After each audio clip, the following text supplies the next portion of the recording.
The Blessed Child of Two Addicts. Chapter 2, The Blessed Child of Two Addicts. Worthy by Jada, Pinkett Smith. Welcome to my world where all is well. I'm the thinker who thinks the thoughts that create the things. I'm also the proud queen, chief of three kings. Today is Tuesday, November the 21st, 2023, and it's currently 2800 hours. The Blessed Child of Two Addicts. I'm still reading Worthy by Jada, Pinkett Smith. I'm in chapter 2. Very good book. Sorry for the background noise. Those are my producers again. Chai, Fendi, and Bruno. I also have my third king here, who's also helping me produce my videos on this wonderful rainy day. Jada Pinkett Smith, by writing this book, had great courage to go prowling through the memories of her past. And that takes a lot of me. For some reason, I can't remember most of the stuff that happened in my childhood. I don't know if that's normal or not. I remember my little brother was in elementary school. He would come home, because he went to the same school that I went to in elementary, and say, "This teacher such and such told me to tell you hi," and I would have no idea who he's talking about. So sorry, teacher, but a lot of stuff that my parents and my siblings talk about what went on and what happened during childhood, I honestly can't remember. I don't know if something drastic happened to me as a child and I have repressed those memories. I am in therapy, but my therapist has not told me that. We haven't even dove into my childhood yet, which is going to be another part of my therapy, I'm sure, coming up soon. But right now we're still addressing my traumatic experience with my former employee and how that's changed my life. But I'm sure we'll get into my childhood. But anyway, so chapter 2, she's more so, in chapter 1, she's more so talking about her relationship with her grandmother. In this one, she's more so talking about her relationship with her parents. I believe her dad's name was Rob or something like that. I know her mother's name was Adrian, and she used to like to watch her mother. They stayed on and off. They would stay on their own at times, but whenever her mother wasn't able to come up with the rent, or they had to move back in with her grandparents, Jada was saying if the grandparents and her mother had an argument, she never heard or knew anything about it. But her grandparents took their children back in, even though they didn't agree with how they was living. But her mother and her father were both addicts. And her mother liked going out at night, and she liked watching her mother get dressed up to go out. And she would say, "Where you going?" And she said, "The Gatsby." The Gatsby was the club, I guess, in Baltimore. I don't know if it's still there or not. But when she said the Gatsby, it reminded me of a book. I do remember this, reading a book called, I think, The Old Gatsby, or something about Gatsby, when I was in, I think, high school. Can't remember. So I don't know if the book and the club have anything to do with each other. But she would talk to her mom about going out with her godmother, which was her Aunt Jackie, and she would continue to ask her mother questions until her mother tell her to stay out of grown folks' business.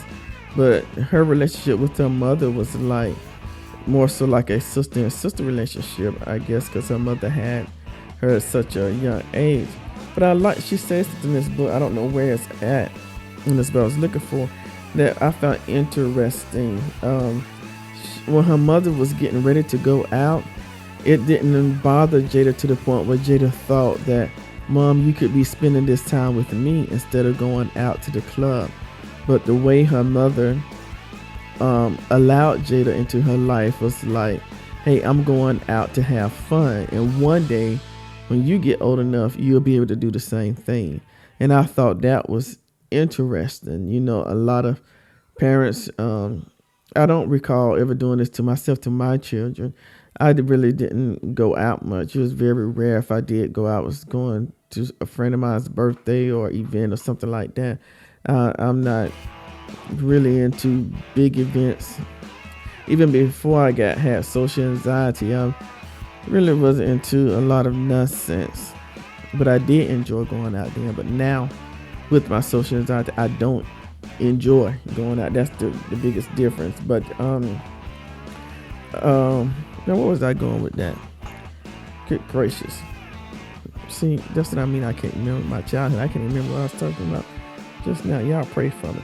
But her mother also wanted to be a doctor. She was a nurse, but her grandfather, even though he was a doctor, really didn't want her mom to become a doctor because she wanted Adrian to spend more time with her child. And Jada did know that she was not a planned child. And her mother named Jada after one of her favorite actors, which was a white lady on a soap opera called The Secret Storm. Jada was born on September 18th, 1971. And so her dad's name was Rob Soul. I said Rob, I think, but it's Rob Soul. But Rob Soul and her mother Adrian, they had a abusive relationship. Very violent one. Jada never witnessed it or saw it, but she saw the side effects of the abuse. She would spend time with Rob Soul's family, and her mother Adrian never prevented Jada from seeing her father, because her mother knew that her father would never hurt Jada. So she allowed him to spend as much time as he wanted to with Jada, which I thought was good. There's a lot of times when parents get involved, they forget about what's best for the child. But even with him being violent and being an addict, I would think that would not have been a good situation for a child. But the Adrian, she knew that Rob Soul's parents wouldn't allow Rob Soul to do anything that would put Jada in a bad situation. So whenever she went with Rob Soul, Jada was always with the grandparents. She wasn't allowed, not because of Adrian, but because of Rob Soul parents. His parents didn't allow him to be with Jada alone because of his addictions and abuse. But Jada happened to see her mom take off her clothes one day and saw a scar on her back, and asked her mom how did she get that scar. She said, "Your dad pushed me off the balcony." And the way her mother told her the story was like, it was like a matter of fact, like, this is what happened. She told her the truth. Your dad pushed me off the balcony. And she said it in a way like, and that's all I'm gonna say about it. And Jada knew not to ask any more questions. What I also like, because Jada's mother, Adrian's mother, which was Jada's grandmother, also had a child at a young age. And her grandmother didn't want Adrian to go through the same traumatic experience that she went through. So her grandmother gave Rob Soul a choice. One, you either marry Adrian. Two, we either put the baby up for adoption. Or three, we have an abortion. And Rob Soul, without a flinch, said, "I will marry her. I will marry Adrian." It reminds me of when I got pregnant at a very young age, at the age of 17. I don't know if that's still considered very young, but it was back then. And my dad said, "Go get that boy, bring him over here." So I called that boy, told him to come over here. And my dad said, "Well, what you gonna do?" And he said, "I guess I'll marry you." And that's how I ended up married. True story. And my dad said, "I've been taking care of her all these years. If you're not going to take care of her, leave her here. If you are going to take care of her, then take her with you," something like that. So he did. He joined the Air Force, took care of me and my firstborn King. We had a secondborn King. Then I said I'm a lesbian. And then we got divorced. And then that's about it. But I never prevented him. And one thing that Jada says in here, that she never heard her mother say anything negative about her father. And I have, my first two kids can tell you, I've never said anything negative to them about their father, and I never will. If it wasn't for him, I wouldn't have my first two kids. So So that's how Adrian and Robso ended up married, but the marriage didn't last long because he was unfortunately abusive. But uh, but I believe the grandmother,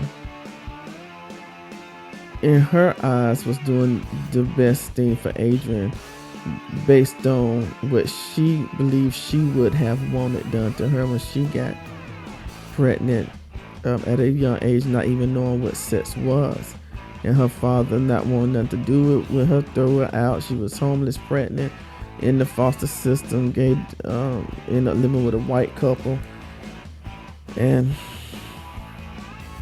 was out on her own since 13th, and ended up giving her son away for adoption. So due to her grandmother's trauma response, she did what she felt was best for Adrian, Jada's mother. So I don't believe there was any malicious intent with Jada's grandmother making these choices for Adrian. So Rob was very erratic and had a very violent and confusing part to him. He once punched Jada's mother in the stomach.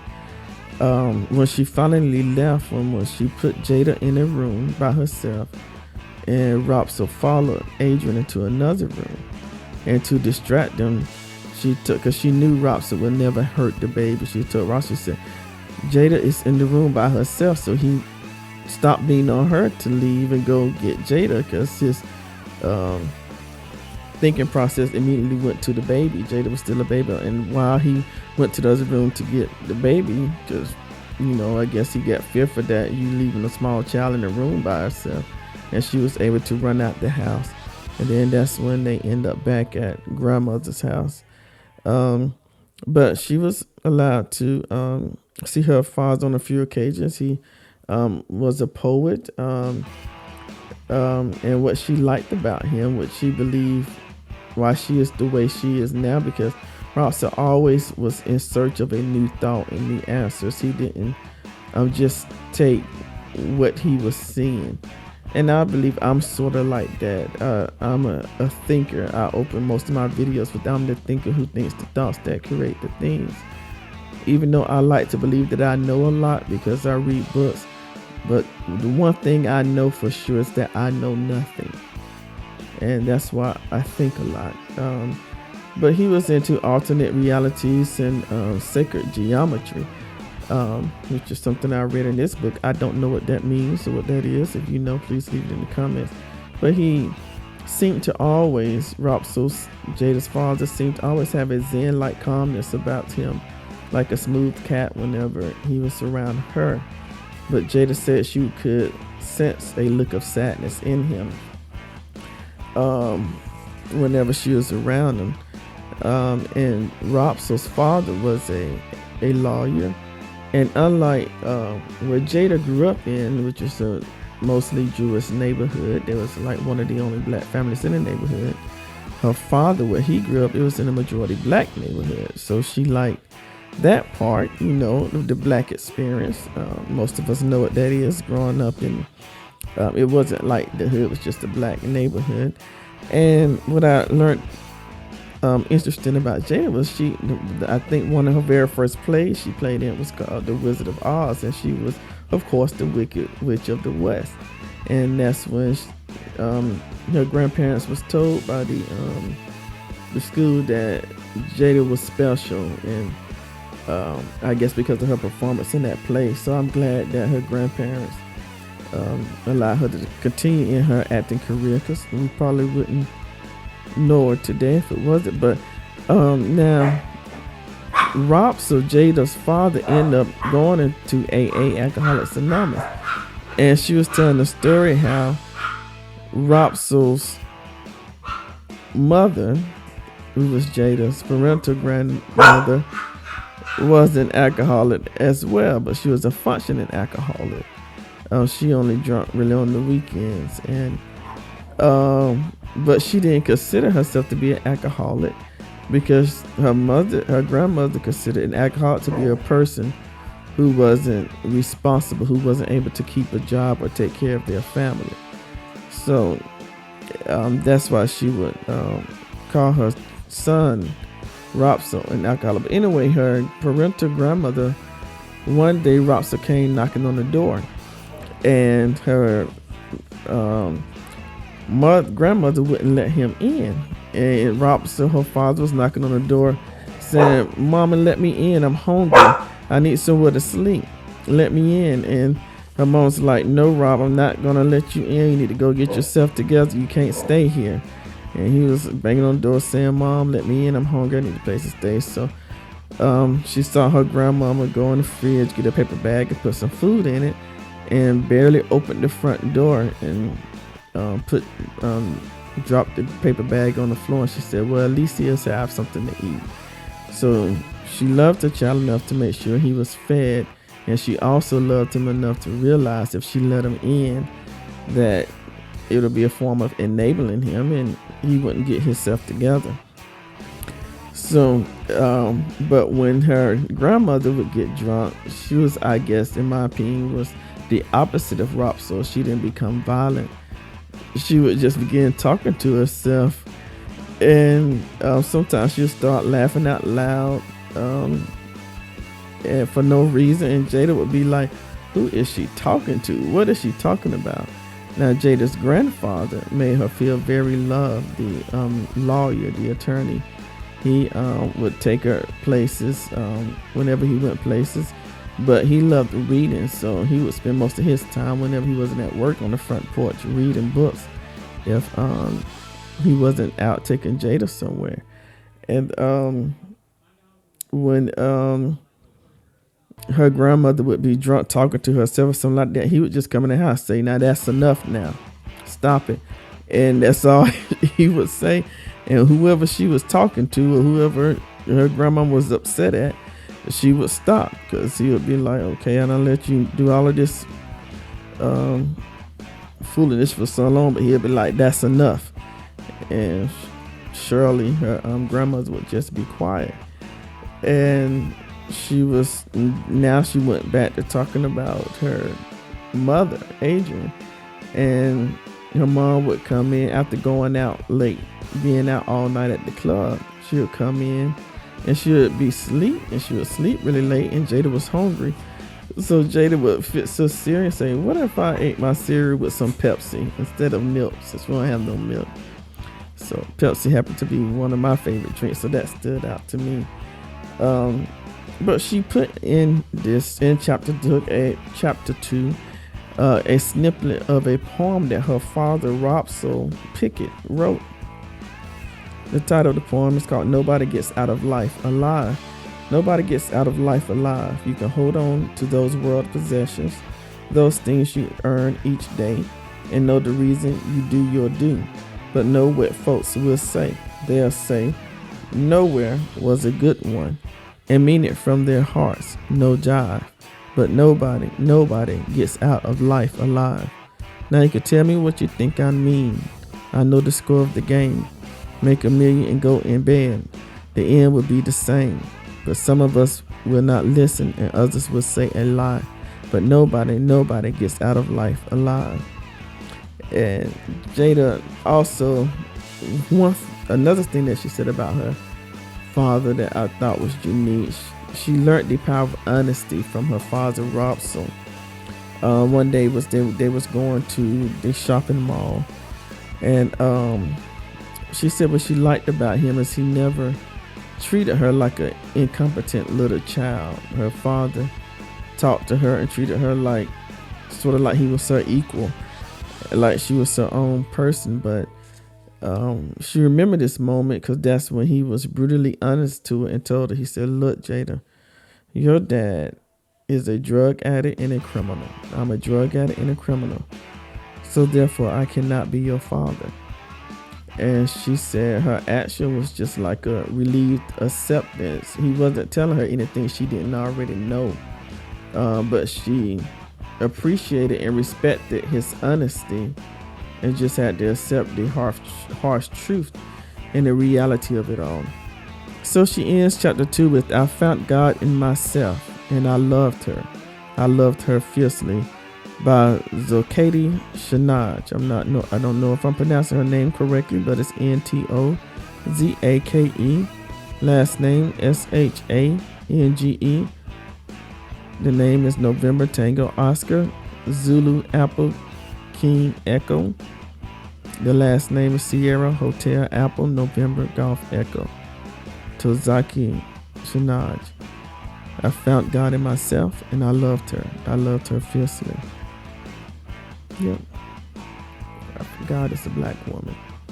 That's my part of it. But many of us are born to parents and families who are already in the midst of trying to survive, withstand, move through traumas of their own.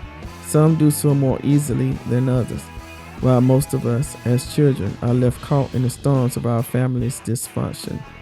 A lot of us had to feel the brunt of it, which left us feeling unsafe, unwanted, uncared for, unlovable.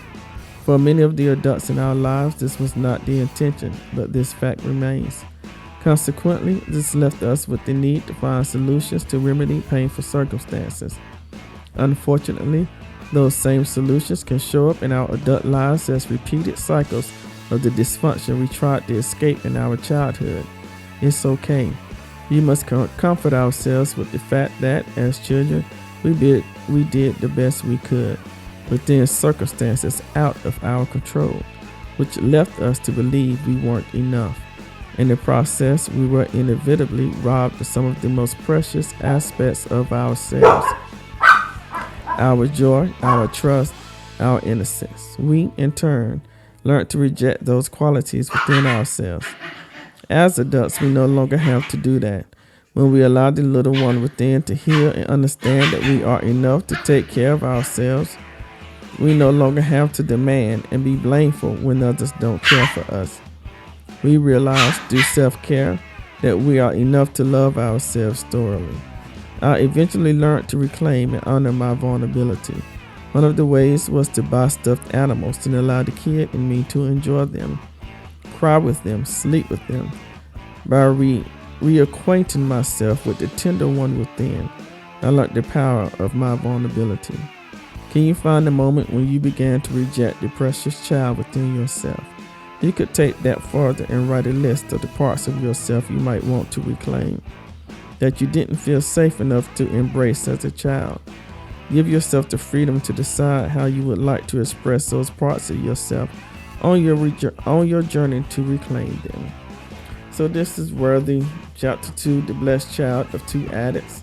Very good book. Hope you get it. Chapter 2, The Blessed Child of Two Addicts. Worthy by Jada Pinkett Smith. Please subscribe, please like, please share, please turn that notification bell. Thank you so much. I love you, I appreciate you, I thank God for you. All is well. God, grant me the serenity to accept the things I cannot change, the courage to change the things I can, and the wisdom to know the difference. And may my whole life prove that God is good.